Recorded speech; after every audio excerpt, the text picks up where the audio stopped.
ನಮಸ್ಕಾರ ಸ್ನೇಹಿತರೆ. ಕರ್ನಾಟಕ ಮತ್ತು ಕೇರಳದ ಮುಂಗಾರು ಮಳೆಯ ಕುರಿತು ಇಂದು ಅತ್ಯಂತ ಮಹತ್ವದ ಅಪ್ಡೇಟ್ ಬಂದಿದೆ. 500 HPA ಟ್ರಫ್ ಮತ್ತು ಬಲವಾದ ಲೋ ಲೆವೆಲ್ ಜೆಟ್ ಮತ್ತು ಉಪಗ್ರಹ ಚಿತ್ರಗಳು ಮುಂದಿನ ಕೆಲ ದಿನಗಳಲ್ಲಿ ಮಳೆಯು ಹೆಚ್ಚಾಗುವ ಸಾಧ್ಯತೆಯನ್ನು ಸೂಚಿಸುತ್ತಿವೆ. ಹಾಗಾದರೆ ಯಾವ ಜಿಲ್ಲೆಗಳಿಗೆ ಹೆಚ್ಚು ಮಳೆ? ಆಗಸ್ಟ್ 1 ನಮಗೆ ಏಕೆ ನಿರ್ಣಾಯಕ? ಸಂಪೂರ್ಣ ವೈಜ್ಞಾನಿಕ ವಿಶ್ಲೇಷಣೆಯನ್ನು ಈ ವಿಡಿಯೋದಲ್ಲಿ ನೋಡೋಣ. ಪ್ರಮುಖವಾಗಿ 500 HPA ಟ್ರಫ್ ಎಂದರೇನು? ಭೂಮಿಯಿಂದ ಸುಮಾರು 5 ರಿಂದ 6 ಕಿಲೋಮೀಟರ್ ಎತ್ತರದಲ್ಲಿ 500 HPA ಎಂಬ ವಾತಾವರಣದ ಮಟ್ಟವಿರುತ್ತದೆ. ಈ ಮಟ್ಟದಲ್ಲಿ ಟ್ರಫ್ ಅಥವಾ ಕಡಿಮೆ ಒತ್ತಡದ ಉದ್ದವಾದ ಕಡಿಮೆ ನಿರ್ಮಾಣವಾದಾಗ ಗಾಳಿ ಮೇಲಕ್ಕೆ ಏರಲು ಅನುಕೂಲವಾಗುತ್ತದೆ. ಇದರಿಂದ ದೊಡ್ಡ ಮಳೆ ಮೋಡಗಳು ಬೆಳೆಯಲು ಬೇಕಾದ ವಾತಾವರಣ ಸೃಷ್ಟಿಯಾಗುತ್ತವೆ. ಪ್ರಸ್ತುತ ಈ ವ್ಯವಸ್ಥೆ ಎಲ್ಲಿದೆ?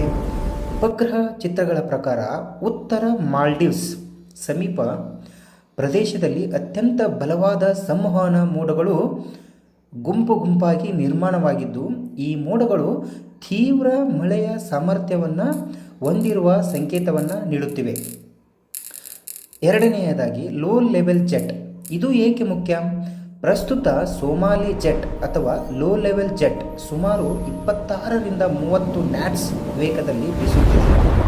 ಈ ಬಲವಾದ ಗಾಳಿ ಅರಬ್ಬಿ ಸಮುದ್ರದಿಂದ ಅಪಾರ ಪ್ರಮಾಣವಾದ ತೇವಾಂಶವನ್ನು ಕೇರಳ ಮತ್ತು ಕರ್ನಾಟಕದತ್ತ ತರುತ್ತಿದೆ. ಉತ್ತಮ ಮಳೆಯ ಪ್ರಮುಖ ಇಂಧನವೇ ಈ ತೇವಾಂಶ. ನಾಲ್ಕನೆಯದಾಗಿ, ಹಾಗಿದ್ದರೂ ಈಗಲೇ ಭಾರೀ ಮಳೆ ಏಕೆ ಆಗುತ್ತಿಲ್ಲ? ಕಾರಣ ಒಂದೇ ಸ್ನೇಹಿತರೆ, 500 HPA ಟ್ರಫ್ ಇನ್ನೂ ಕೇರಳ ಕರಾವಳಿಯ ಎದುರಿನ ಆಗ್ನೇಯ ಅರಬ್ಬಿ ಸಮುದ್ರದ ಪ್ರಮುಖ ಸ್ಥಾನಕ್ಕೆ ಸಂಪೂರ್ಣವಾಗಿ ಬಂದಿಲ್ಲ. ಅದು ಇನ್ನೂ ರೂಪುಗೊಳ್ಳುವ ಹಂತದಲ್ಲಿಯೇ ಇದೆ. ಆದ್ದರಿಂದ ಮಳೆಯ ವ್ಯವಸ್ಥೆ ಇನ್ನೂ ನಿಧಾನವಾಗಿ ಬಲ ಪಡೆಯುತ್ತಿದೆ. ಆಗಸ್ಟ್ ಮೊದಲನೆಯ ವಾರ ಕರ್ನಾಟಕಕ್ಕೆ ಬಹುಮುಖ್ಯ. ಹವಾಮಾನ ಮಾದರಿಗಳು ಸೂಚಿಸುವಂತೆ ಆಗಸ್ಟ್ 1ರಂದು ಈ ಟ್ರಫ್ ದಕ್ಷಿಣ ಭಾರತ, ಅದರಲ್ಲೂ ದಕ್ಷಿಣ ಕರ್ನಾಟಕಕ್ಕೆ ವಿಸ್ತರಿಸುವ ಸಾಧ್ಯತೆ ಇದೆ. ಇದು ಸಂಭವಿಸಿದರೆ ಮೋಡಗಳ ಬೆಳವಣಿಗೆ ವೇಗವಾಗಿ ಹೆಚ್ಚಾಗಿ ಮಳೆ ಪಟ್ಟಿಗಳು ಅಥವಾ ನಾವೇನು ಮಾನ್ಸೂನ್ ಟ್ರಫ್ ಎನ್ನುತ್ತೇವೋ ವ್ಯಾಪಕವಾಗಿ ರೂಪುಗೊಳ್ಳುವ ಸಾಧ್ಯತೆ ಹೆಚ್ಚಾಗಿದೆ.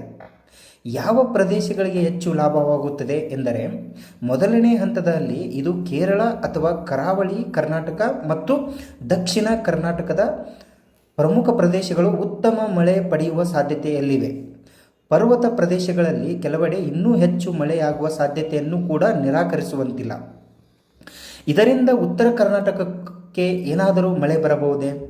ಹೌದು ಸ್ನೇಹಿತರೆ, ಕರಾವಳಿ ಮತ್ತು ಘಟ್ಟ ಪ್ರದೇಶಗಳಿಗೆ ಮಳೆ ವ್ಯವಸ್ಥೆ ಬಲಗೊಂಡ ನಂತರ ಅದರ ತೇವಾಂಶ ಒಳನಾಡಿನತ್ತ ಹರಿದರೆ ಮಾತ್ರ ಮಳೆಯ ಚಟುವಟಿಕೆ ಕ್ರಮೇಣ ಹೆಚ್ಚಾಗುವ ಸಾಧ್ಯತೆ ಇದೆ. ಆದರೆ ಇದರ ಸ್ಥಳೀಯ ವಾತಾವರಣ ಮತ್ತು ಮುಂದಿನ ದಿನಗಳ ಬೆಳವಣಿಗೆ ಮೇಲೆ ಅವಲಂಬಿತವಾಗಿದ್ದು, ಮುಂದೆ ನೋಡೋಣ. ಈ ವರ್ಷದ ಮುಂಗಾರು ಹಲವು ಬಾರಿ ದುರ್ಬಲವಾಗಿದ್ದರೂ ಈಗಾಗಲೇ 500 HPA ಟ್ರಫ್ ಮತ್ತು ಬಲವಾದ ಲೋ ಲೆವೆಲ್ ಜೆಟ್ ಒಂದೇ ಸಮಯದಲ್ಲಿ ಸಕ್ರಿಯವಾಗುತ್ತಿರುವುದು ಉತ್ತಮ ಸಂಕೇತವಾಗಿದ್ದು, ಮುಂದಿನ 24 ರಿಂದ 72 ಗಂಟೆಗಳ ಬೆಳವಣಿಗೆ ಕರ್ನಾಟಕದ ಮತ್ತು ಕೇರಳದ ಮುಂಗಾರು ಮಳೆಯ ದಿಕ್ಕನ್ನು ಬಹುತೇಕ ನಿರ್ಧರಿಸುವ ಪ್ರಮುಖ ಪಾತ್ರ ವಹಿಸಿದೆ. ಇಂತಹ ವೈಜ್ಞಾನಿಕ ಮತ್ತು ಹವಾಮಾನ ವಿಶ್ಲೇಷಣೆಗಳಿಗಾಗಿ ನಮ್ಮ ಚಾನಲ್ ಸಬ್ಸ್ಕ್ರೈಬ್ ಮಾಡಿ. ಮುಂದಿನ ಉಪಗ್ರಹ ವಿಶ್ಲೇಷಣೆಯೊಂದಿಗೆ ಮತ್ತೆ ಭೇಟಿಯಾಗೋಣ. ಧನ್ಯವಾದಗಳು.